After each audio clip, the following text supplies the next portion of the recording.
Indian political action committee వ్యవస్థాపకులైన ప్రశాంత్ కిషోర్ ఆ సంస్థ నుంచి వైదొలిగిన సంగతి తెలిసిందే.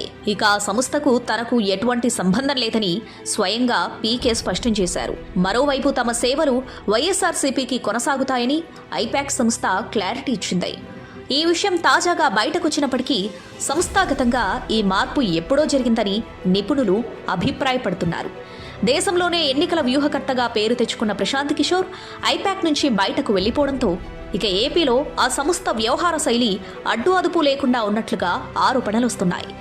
ఎన్నికల్లో గెలుపు కోసం జగన్ అనుసరిస్తున్న వ్యవహార శైలిని ఐపాక్ సంస్థ క్యాష్ చేసుకుంటున్నట్లుగా తెలుస్తోంది.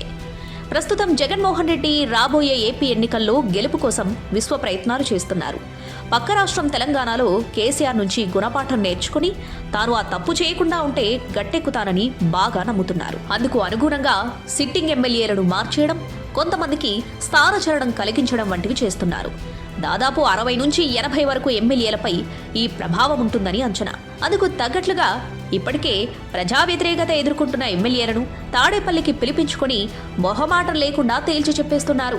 ఈ వ్యవహార శైలితోనే తాజాగా ఐపాక్ కాసులు కురిపించుకుంటున్నట్లుగా తెలుస్తుంది. టికెట్లు రావని కన్ఫర్మ్ అయిపోయిన ఎమ్మెల్యేల్లో చాలా మంది మరో పార్టీలోకి జంపు కాలేని వాళ్ళున్నారు. జగన్ అండదండలతో చంద్రబాబును, పవన్ కళ్యాణ్ బండబూతులు తిట్టిన వారికి ఇక వారు వేరే పార్టీల్లోకి ఎంట్రీ ఇచ్చే అవకాశం ఉండదు. కాబట్టి వారికి మరో గత్యంతరం లేదు. ఇటు నమ్ముకున్న జగన్ టికెట్ నిరాకరిస్తున్నారు.